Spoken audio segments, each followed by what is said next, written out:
तो आज हम बात कर रहे हैं मार्क मैनसन की किताब the subtle art of not giving a fuck के हिंदी सारांश पर। ये आजकल की दुनिया, मतलब ये सोशल मीडिया का प्रेशर, हमेशा परफेक्ट दिखने की दौड़, इन सब चीज़ों से जुड़ी हुई है ना? बिल्कुल। और आजकल जिस तरह का माहौल है, ये बातें बहुत ज़्यादा रेलेवेंट लगती हैं। ओवर थिंकिंग, हर चीज़ की चिंता करना। हाँ, वही। तो आज की इस बातचीत में हम यही समझने की कोशिश करेंगे कि भाई अपनी एनर्जी, अपनी परवाह कहाँ लगाएं और कहाँ शायद थोड़ी कम कर दें तो चलेगा। सही कहा। कहाँ पर वो फ़ख्त देना है और कहाँ नहीं देना है, यही यही किताब का मूल आइडिया है। हाँ, कि हर बात पर चिंता करना बंद करो, जरूरी चीजों को ही महत्व दो। चलो इसी को थोड़ा खोलते हैं। तो पहली बात जो मुझे एकदम क्लिक की वो ये कि सब कुछ हमारे कंट्रोल में नहीं होता और ये मानना जरूरी है। बिल्कुल। ये सुनना जितना आसान लगता है, असल में मानना उतना ही मुश्किल।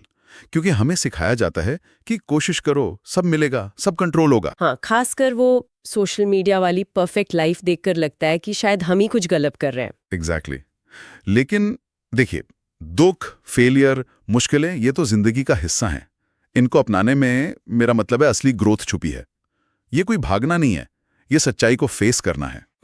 सच्चाई को फेस करना। और इसी से जुड़ी है वो दूसरी बात कि अपनी जो लिमिटेड सी एनर्जी है, उसे हर चीज पर मत उड़ाओ। हाँ बिल्कुल, किताब थोड़ा बोल्ड तरीके से कहती है कि हर चीज पर फक देना बंद करो। हाँ, थोड़ा झटका लगता है सुनकर। लगता है, पर इसका मतलब लापरवाही नहीं है। इसका मतलब है चुनना, सोचना कि आपके पास मान लीजिए दिन के 100 यूनिट मेंटल एनर्जी है।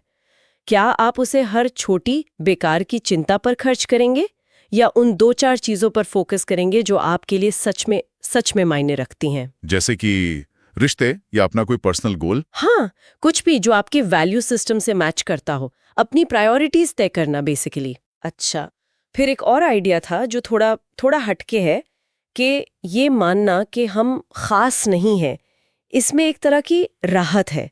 ये कैसे? ये थोड़ा काउंटर इंट्यूटिव है ना? क्योंकि हमें तो हमेशा स्पेशल फील करने को कहा जाता है। हाँ, वही तो। पर सोचिए, स्पेशल होने का प्रेशर कितना होता है। हमेशा कुछ एक्स्ट्रॉर्डिनरी करने का दबाव, दूसरों से बेहतर दिखने की होड़। जब आप ये मान लेते हैं कि हाँ, मैं एक साधारण इंसान हूं अपनी कमियों और खूबियों के साथ, तो वो प्रेशर वो हट जाता है। दूसरों की वैलिडेशन की जरूरत कम हो जाती है। एग्जैक्टली। फिर शायद आप वो काम करते हैं जो आपको सही लगता है, ना कि वो जो दूसरों को इम्प्रेस करेगा। इसमें एक सुकून है, एक नॉर्मल होने की आजादी। ये बात तो है। बाहरी उम्मीदों से थोड़ी आजादी। और यहीं पे शायद वैल्यूज का रोल आता है। किताब कहती है कि गलत वैल्यूज चुन ली तो दुख पक्का है। बिल्कुल। जैसे अगर आपकी वैल्यू है लोग क्या सोचेंगे, तो गए काम से। हाँ, क्योंकि आप हमेशा दूसरों के हिसाब से नाचते रहेंगे और लोगों की सोच तो बदलती रहती है, उनका मूड बदलता रहता है। किताब कहती है ऐसी वैल्यूज चुनो जो कंस्ट्रक्टिव हो, जो आपके कंट्रोल में हो, जैसे ईमानदारी, जिम्मेदारी लेना, खुद को इम्प्रूव करना। अच्छा, मतलब ऐसी चीजें जो हमें अंदर से स्ट्रांग बनाए, ना कि बाहर से कैसा दिख रहा है उस पे बेस्ड हो। सही पकड़ा। ये आपको ड्राइविंग सीट पर रखती हैं, ना कि पैसेंजर सीट पर, जहां हालात आपको इधर उधर धकेल रहे हैं। और फिर वो आखिरी पॉइंट जो शायद सबसे गहरा है कि खुशी पाने के लिए खुशी का पीछा करना बंद करो।